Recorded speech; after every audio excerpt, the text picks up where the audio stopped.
Assalomu alaykum hurmatli kuzatuvchilar. Demak, sizlar bilan yana men Bekzod Maqsudjonov. Kechangi startimizni davom ettiramiz. Birinchi navbatda 20 ta talab starta qilishim. Kecha Jahon bankdan Excel faylni yukladik va uni startaga import qildik va detail fayl sifatida saqladik. Dualog fayllarni yaratdik, tahlillarni ham qildik, Word interpretatsiyani ham qildik. Demak, bugungi birinchi qiladigan ishimiz ProQuestdan dissertatsiya yuklash bo'ladi. Buning uchun Google Chrome'ga kirib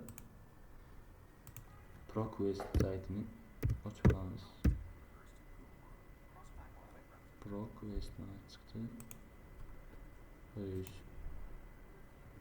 Halidan kiramiz va dissertations thesis deb yozamiz. Mana davlatim Niderlandiya bo'lgani uchun Netherlands economy deb yozsam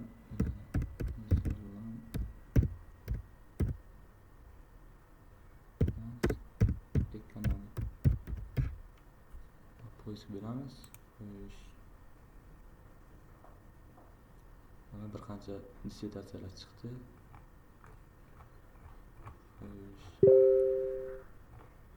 Mana shundan xohlagan birini tanlab olamiz. Biz uchun birinchisini tanladik.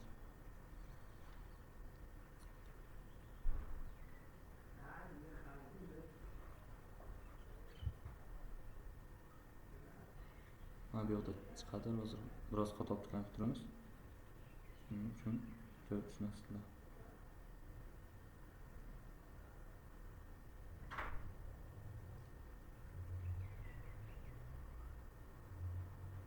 Mana tanlagandan so'ng mana bu yerdan yuklab olamiz. Va mana dissertation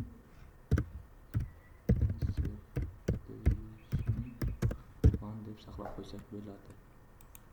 Bu yerda yuklanadi. Mana bu yoqda yuklanadi hozir. Yuklandi dissertatsiyamiz. Qolgan 3 ta dissertatsiyani ham xuddi shunday yuklab olasizlar. Men plyus qo'ysak bo'ladi. Keyingi qiladigan ishimiz Science Direct'dan 5 ta maqola yuklab olishimiz kerak. Science Direct. Google Chrome qilamiz. Plyus qilamiz bu yerdan. Science Direct. Mana Science Direct ham tushadi. Endi mana bu yerdan Economy of Spain, Economy of Netherlands qilib olsak, bizga kerakli davlatni iqtisodiyot haqida chiqarib beradi. Netherlands. Enterni bosamiz. Mana bir qancha maqolalarni chiqardi. Shunga o'xshash bir qancha maqolalarni ko'rsatib berdi. Pastga tushib use results per page ni bosib qo'yamiz. Ko'proq maqola yuklash uchun va open access, open archive, ya'ni faqat kira oladigan ochiq maqolalarga kiradi. Misol uchun ba'zilar pullik bo'lishi mumkin. Shunga o'xshash bir maqolalarni chiqarib berdi. Xohlagan biriga kiramiz. Misol uchun mana shunga kirdik. Mana maqolani chiqarib berdi va biz mana bu yoqdan yuklab olamiz. Mana bu yoqdan article 1 deb qo'ysak bo'ladi buni. Article 1.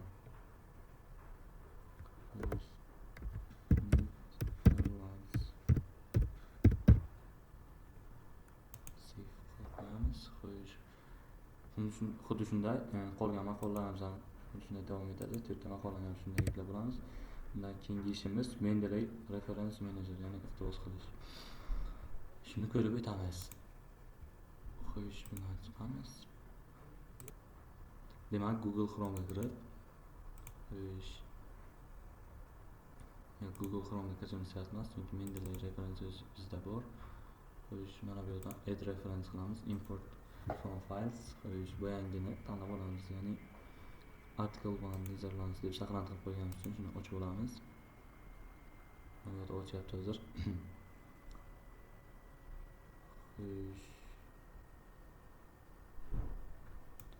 Kirib olamiz. Mana bizda birinchi artikelimizni ochib oldi. Bu yoqdan esa o'zimizga kerakli qismini tahlil qilib kerakli qismini tanlab olamiz. Juda ham katta maqola berilgan bu yerda. Masalan deylik, mana shu qismi bizga yo'qdi. Operator qilib olamiz va yangi Word ochib olamiz. Mana bu yerdan file, blank document, qo'yish. Mana shu Word'imizga joylaymiz. Qo'yish joylagandan keyin mana bu referensni ustiga bosamiz. Qo'yish Mendeley site bosamiz. Keyin insert citation qilamiz. Qo'yish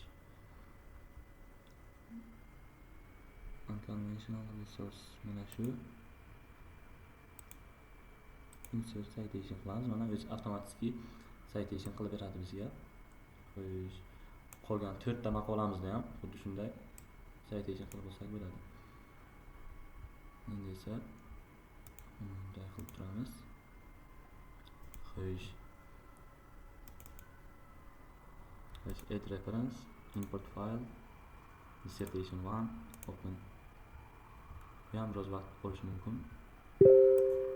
Shuning uchun pauza qilib turaman, to'g'ri kirib bo'lgancha.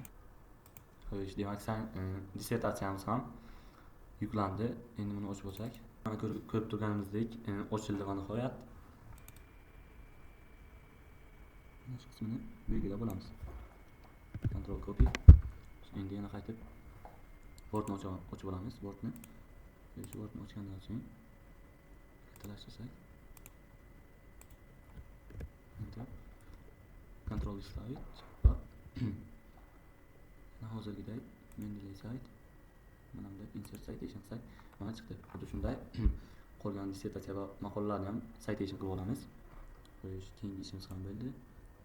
Qo'yish Mendeley qilamiz. Endi esa Elicitdan 10 ta maqola yuklashimiz kerak ekan. Endi Elicitni ochib olamiz Google Chrome'dan. Qo'yish bilan chiqamiz. Google Chrome.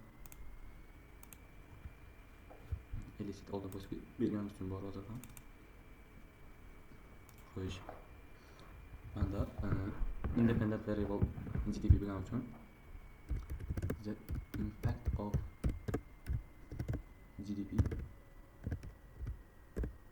on Netherlands. Qo'yish on Netherlands economy. Enter bosamiz. Mana bu yoqda bir qancha maqolalar chiqdi. Mana bu yerdan o'zimizga keraklilarni qo'shib olamiz. Misol uchun methodology, qo'yish, main findings qo'shib olganimizdan so'ng, demak, mana bu yoqda nimalarimiz chiqdi? Elicitdan olgan literature reviewlarimiz chiqdi. Mana shularning 4 tasini operator qilib olamiz. 4 tasi yetadi. Qo'yish copy qilib olamiz. Copy qilib olganimizdan so'ng esa qo'yish bundan chiqamiz. PPT ochib olamiz. PowerPointda PPT ochganimizdan so'ng esa boya operator qilganimizni joylashtiramiz.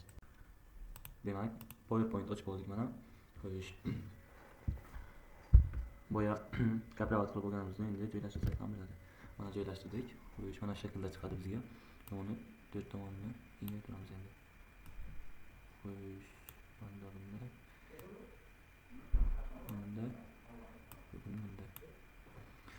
qilib bo'lganimizdan so'ng esa qo'yish shriftini unique shriftda Times New Roman qilib olamiz. Times New Roman mana chiqdi. Xuddi shunday qilganlarni ham barchasini qilib olsak ham bo'ladi.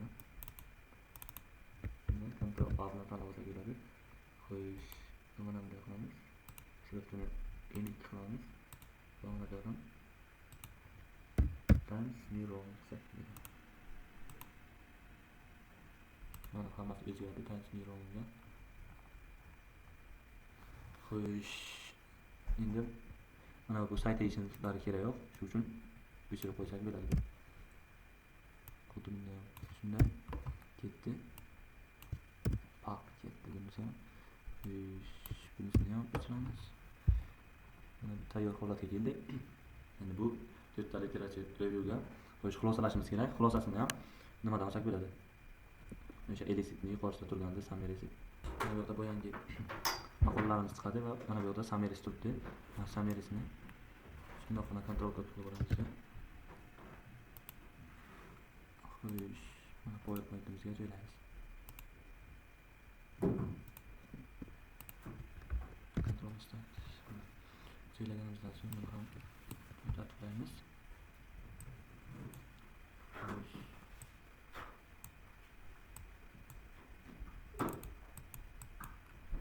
Tanlaganimizdan keyin buni ham unik shriftda Times New Roman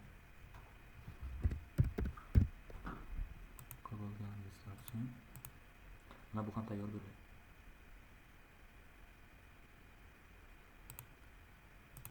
Demak, Elisitda maqola shu tarzda olinadi. Elisit yakunlandi. Mana bu yerda Word'imizga kirsak ham bo'ladi.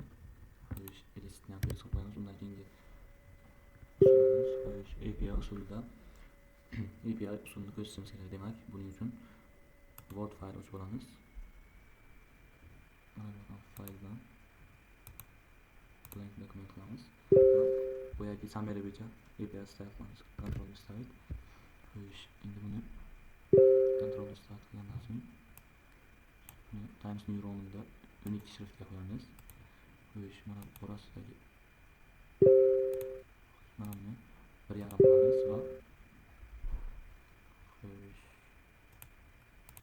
xo'sh va bu yoqdan mana oxirgisini bosamiz va mana bu yoqdan 1.5 qilib oldik. Xo'sh, eng pastga custom margins tanlab olamiz. Mana bu yoqdan Control start qilsak, mana 2.4 cm qilib olamiz. Xuddi shunday bu yoqdan shunday qilib chiqamiz. Control start. Qismini ham xo'sh, mana buni ham 0 cm. Shunday qilganimizdan keyin bu portretda turadi. Xo'sh, OK deb bossak, mana bunday kelib chiqadi. Mana shu API style bo'ladi. Xo'sh, demak bu ham yakunlandi. API uslubi plus endi PPT oldin yuklagandim, buni plus qilaman. Servisdan elektron pochta nazoratchi bu ham ochilgan. Xo'sh, Word interpretatsiyaga aytib o'tganman. Plus endi GEL tasnif kodini olish. Buni ko'rsatib o'taman. Xo'sh, buning uchun Google Chrome kiramiz.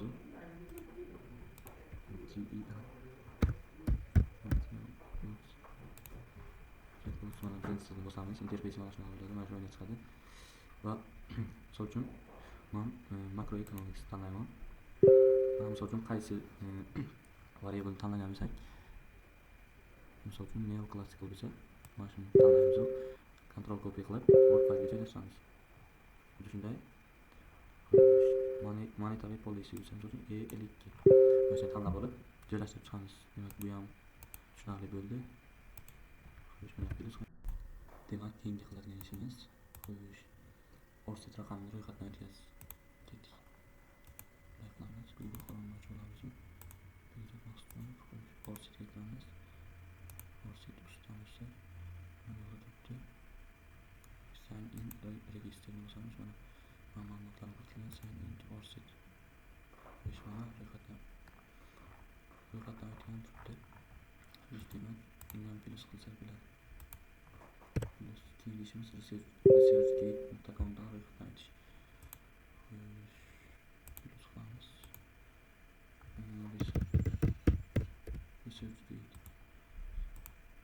ResearchGate ekamiz. Login qilamiz. Xo'sh, tekshiryapti o'zi. Mana buni bosamiz va xo'sh, optalik kod. Xo'sh, buni mana bu yerdan universitetimiz sahifasidan olsak bo'ladi. Studio qilamiz.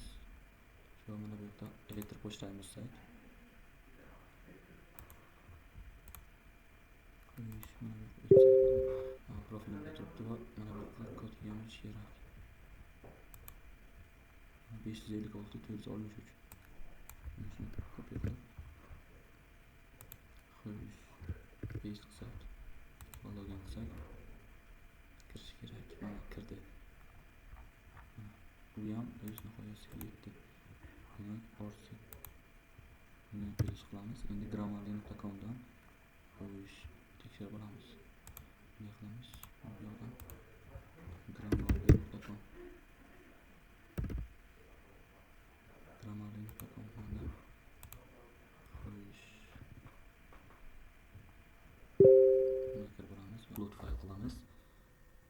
mana bu yoqdan Niderlands Word'ni, ya'ni Word interpretatsiyamizni kiritib olamiz. Kiritgandan so'ng grammarni qo'yish danni bosib qo'yamiz. Bu yoqda mana bu yoqda chiqaraveradi. Accept qilib ketaveramiz hammasini. Mana accept qilib ketaversak bo'ladi. Grammarli bizga shu uchun kerak. Xo'sh. Buni ham plyus qilib qo'yamiz.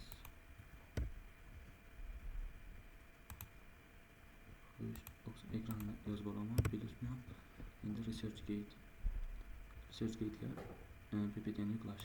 Endi keyingi qiladigan ishimiz xo'sh, ResearchGate ga PPTni yuklash. Buning uchun biz ResearchGate ni ochib olamiz. Xo'sh. Mana bu ResearchGate. Add new bosamiz. Xo'sh, presentation. Select and upload file. Xo'sh, Bigzot Elicit deb yozilgan. Mana shuni upload qilganimizdan so'ng mana chiqadi. Xo'sh, mana bosamiz. Upload qilamiz. Xo'sh, title'ga xo'sh, Netherlands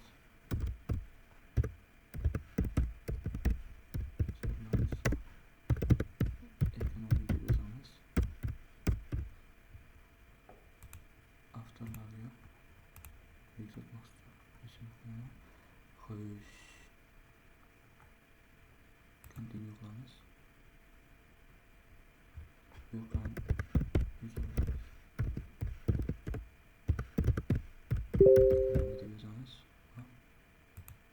add qilamiz. Generate a DOI qilamiz va mana bu yerda view presentation qilishimiz mumkin.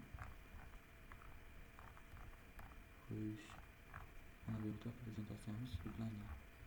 Shu bilan ResearchGate ga PPTni ham yuklab oldik. Endi esa uni ham plyus qilamiz. Xo'sh, YouTube ga videoni hozir yuklayman. Buni ham plyus qilamiz. Tadqiqot himoyasi qilindi. Xo'sh, sizlar bilan barcha ishlarni qilib bo'ldik. Xo'sh, qimmatli vaqtingizni ayamaganingiz uchun rahmat. Xayr, salomat bo'ling.